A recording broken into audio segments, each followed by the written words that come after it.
తాకట్లో ఉన్న మీ బంగారాన్ని విడిపించి ఆ రోజు ఆన్లైన్ రేటుకి కొంటాం. Sharma gold company.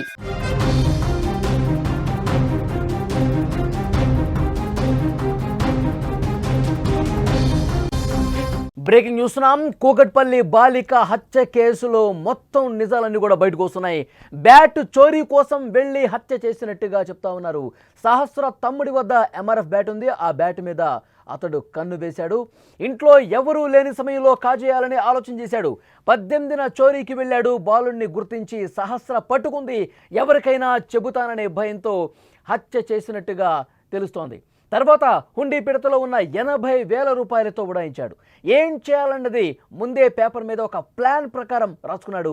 Gas leak చేసి ప్రమాదంగా చిత్రీకరించాలని బాలుడు పేపర్ మీద రాసుకున్నటువంటి దృశ్యం కూడా మీరు స్క్రీన్ మీద చూస్తున్నారు. కూకట్పల్లి సహస్ర హత్య కేసులో కొత్త విషయాలు వెలుగులోకి వస్తున్నాయి. బాలుడు డబ్బు కోసం రాలేదని చెప్తున్నారు. క్రికెట్ బ్యాట్ కోసమే వచ్చి హత్య చేసినట్టుగా చెప్తున్నారు. బాలిక సహస్ర సోదరుడు చదువుతున్న స్కూల్లోనే ఆ నిందితుడు చదువుతున్నాడు. అతడి దగ్గర ఉన్న విలువైన ఎంఆర్ఎఫ్ బ్యాటుపై కన్నేశాడు. ఇంట్లో ఎవరూ లేని సమయం చూసి దాన్ని చోరీ చేయాలని భావించాడు.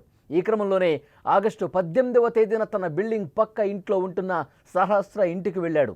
అయితే సహస్రకు స్కూలు సెలవు కావడంతో ఇంట్లోనే ఉంది. అతన్ని చూసింది సహస్ర. వెంటనే కేకలు వేసింది. తర్వాత కేకలు వేయటంతో అతడు ఈ విషయం మొత్తం సహస్ర చెప్పేస్తుందని చెప్పి భావించి సహస్రని గొంతు పిసికి అక్కడే బెడ్ మీద పడేసి తను వెంట తెచ్చుకున్నటువంటి కత్తితో విచక్షణ రహితంగా పొడిచి చంపేశాడు. తర్వాత హుండీలో ఉన్నటువంటి 80,000 రూపాయలను కూడా తీసుకుని అక్కడి నుంచి వెళ్ళిపోయాడు. చోరీకి ముందే ప్లాన్ రాసుకున్నాడు. కాగితంపై డబ్బు దొంగలించి తర్వాత గ్యాస్ లీక్ చేసి ప్రమాదంగా చిత్రీకరించాలని రాసుకున్నాడు. కారణం ఏదైనా సరే సహస్ర స్కూల్కి వెళ్లకుండా ఉండటంతో ఆమె ప్రాణం పోయింది. అన్యాయంగా హత్యకు గురైనటువంటి పరిస్థితి ఉంది. ఆ నిందితుడు ఇప్పుడు ఎవరైతే బాలుని పోలీసులు అరెస్ట్ చేశారో అదుపులోకి తీసుకుని మొత్తం కూడా విచారిస్తుంటే కళ్ళు బయర్లు గమ్మే వాస్తవాలు బయటకు వస్తున్నాయి. ఒక ప్లాన్ ప్రకారం ఏ విధంగా లోపలికి వెళ్ళాడు. పక్కింట్లో ఉంటాడు. పైన టెర్రస్ మీద నుంచి గోడ దూకాడు. ఇటువైపు నుంచి అటువైపు దూకాడు. లోపలికి వెళ్ళాడు.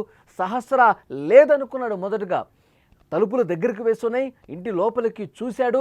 ఎవరు లేదని నిర్ధారించుకొని లోపలికి వెళ్ళిపోయాడు.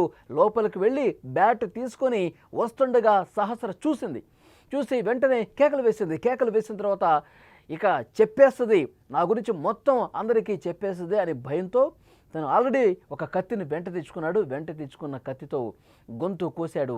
ఇంకా చనిపోలేదు, ఒకవేళ బతికితే నా పరిస్థితి ఏంటి, మొత్తం మళ్ళీ చెప్పేస్తుందిగా నా ఉద్దేశంతో మళ్ళీ కడుపు మీద చెస్ట్ మీద బలంగా కత్తితో పొడిచి చంపేసిన పరిస్థితి ఉంది.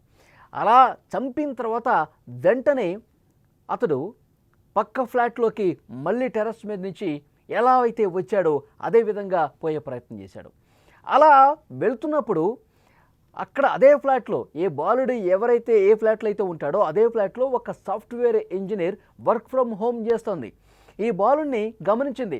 ఆ బిల్డింగ్ మీద ఎక్కటం, ఇటు దిగటం, తర్వాత చాలాసేపు అక్కడ నిలబడి చూడటం, ఇదంతా గమనించింది.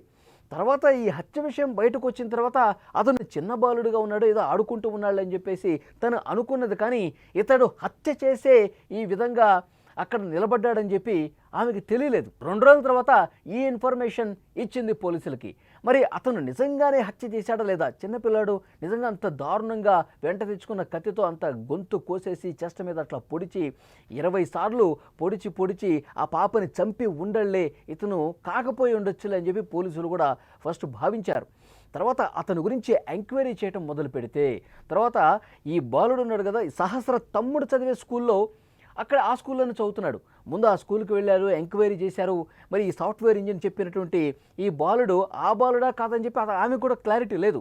ఒక సన్నగా ఉన్నాడు, 10వ తరగతి, 14-15 సంవత్సరాల వయసు ఉంటుంది. అసలు మూతి మీద మీసాలు కూడా సరిగా లేదు. అంత చిన్న పిల్లాడు అక్కడ నిలబట్టం నేను చూశానని చెప్పి సాఫ్ట్వేర్ ఇంజనీర్ చెప్పింది. సరే స్కూల్కి వెళ్ళారు. స్కూల్కి వెళ్ళిన తర్వాత చాలామందిని ప్రశ్నించారు. పెద్దవాళ్ళను కూడా, అందులో స్కూల్ చదివే వాళ్ళను కూడా ప్రశ్నించారు. ఎక్కడా కూడా బయటపడలా. ఇంకా ఆ బాలుడు ఈ విషయం వెలుగులోకి వచ్చిన తర్వాత పోలీసుల ఎంక్వైరీ తెలిసింది ఏంటంటే, స్కూల్కి వెళ్ళినప్పుడు పోలీసులతో కూడా నేను విన్నాను, నేను పక్క ఫ్లాట్లోనే ఉంటాను, డాడీ అని చెప్పి అరుపులు కూడా వినిపించాయి అని ఆ బాలుడు చెప్పాడు. అంటే తన మీద అనుమానం రాకుండా ఉండేందుకు పోలీసులతో ఈ విధంగా ఒక ప్లాన్ ప్రకారం మాట్లాడినట్టుగా తెలుస్తోంది. తర్వాత ఇప్పుడు ఎంక్వైరీ చేస్తే అన్ని కోణాల్లో విచారిస్తే వాస్తవాలన్నీ కూడా బయటకు వస్తున్నాయి.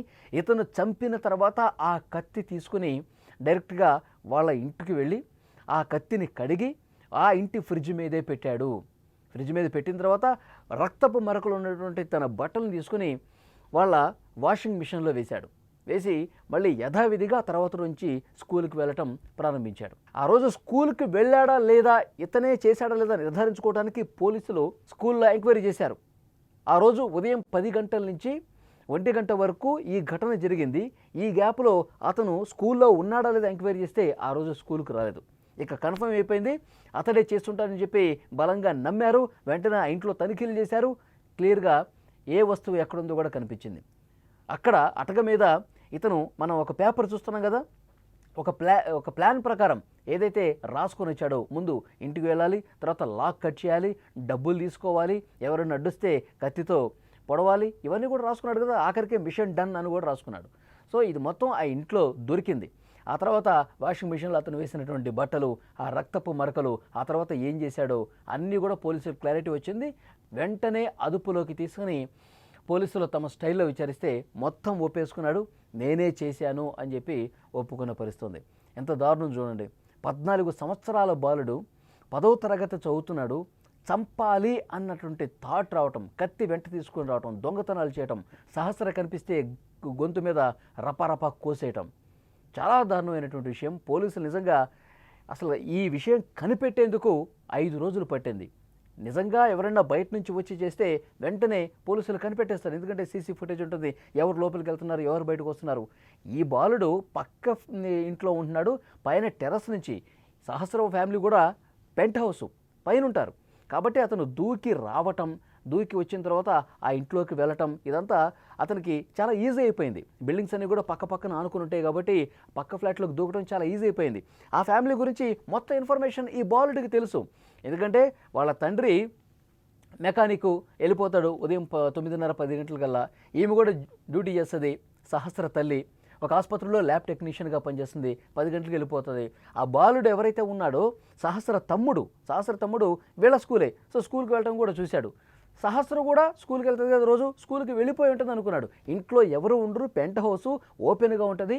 సో లాక్ చేస్తున్న ఆ లాక్ని వెంట తెచ్చుకున్న కత్తితో కట్ చేసేయవచ్చు, లోపలికి వెళ్ళిపోవచ్చు, ఆ బ్యాట్ కావచ్చు లేకపోతే డబ్బులు కావచ్చు, ఏదో తీసుకొని వెళ్ళిపోదామని అనుకున్నాడు ఫస్ట్. తర్వాత అక్కడ వెళ్ళినప్పుడు బాలుడు తలుపులు వేస్తున్నాయి, లోపల సహస్ర ఉందనే విషయం ఇతను ముందు అనుకోలే. వెళ్ళిన తర్వాత తలుపులు మూసుండగా ఆ తలుపులు తెరిచి చూశాడు. సహస్ర లోపలికి ఉంది. ఇక్కడ ఓపెన్ చేయగానే సహస్ర కనిపించలేదు. తలుపులు దగ్గరికి వేస్తున్నాయిలే, ఎవరు లేరనుకుని లోపలికి వెళ్ళిపోయాడు. ఆ తర్వాత చూశాడు సహస్రని. ఇతను వెళ్ళిపోతున్నప్పుడు గట్టిగా సహస్ర కేకలు వేసింది, అతన్ని పట్టుకునే ప్రయత్నం చేసింది. ఒక చిన్న పెనుగులాట జరిగింది అక్కడ. వెంటనే కత్తితో పొడిచి చంపాడనమాట. ఇది జరిగింది. అంటే ఈ క్రైమ్ చేసినటువంటి, ఆ సహస్రని హత్య చేసినటువంటి బాలుడు క్రైమ్ స్టోరీస్ ఎక్కువ చూస్తూ ఉంటాడంట, ఓటీటీ సినిమాలు ఎక్కువ చూస్తాడంట. ఇవన్నీ అతని ఇన్వెస్టిగేషన్లో బయటకు వచ్చినటువంటి పరిస్థితి ఉంది. చాలా ఒక భయంకరమైనటువంటి వాస్తవం ఇది. తల్లిదండ్రులు తమ పిల్లలు ఏం చేస్తున్నారో కూడా కనిపెట్టలేనటువంటి పరిస్థితి ఉంది. ఆర్థికంగా కొన్ని ఇబ్బందులు కూడా ఉన్నాయంట. వాళ్ళ తండ్రి ఎవరైతే చంపాడో వాళ్ళ తండ్రి ఒక కిరాణా దుకాణం పెట్టి నష్టాలు వచ్చేసిందని చెప్పి దాన్ని క్లోజ్ చేశారంట. తల్లి ఏమో ఒక ల్యాబ్ టెక్నీషియన్గా ఎక్కడో పనిచేస్తూ ఉంది. అంటే ఆర్థికంగా కొన్ని ఇబ్బందులు ఉన్నాయి, డబ్బులు అవసరం ఉంది, అందుకే నేను చేశాను అని కూడా చెప్తున్నాడు. ఎందుకంటే 80,000 రూపాయలు ఇక్కడి నుంచి దొంగిలించి కూడా పోయాడు కదా. సో ఇవన్నీ కూడా ఇన్వెస్టిగేషన్లో బయటకు వస్తూ ఉన్నాయి. పోలీసులు అధికారికంగా ఒక ప్రకటన చేయాల్సినటువంటి అవసరం ఉంది. ఇవన్నీ కూడా ఇన్వెస్టిగేషన్లో బయటకు వచ్చినాయి అని చెప్తా ఉన్నారు. సో చంపింది మాత్రం అతడనేది క్లారిటీ వచ్చేసింది. ఇంటి లోపలికి వెళ్ళిన తర్వాత ఏమేం చేశాడు, బయటకు ఎట్లా వచ్చాడు, అసలు ఇది బయట పడకుండా ఏ విధంగా తప్పించుకునే 5 రోజుల పాటు ఉన్నాడు.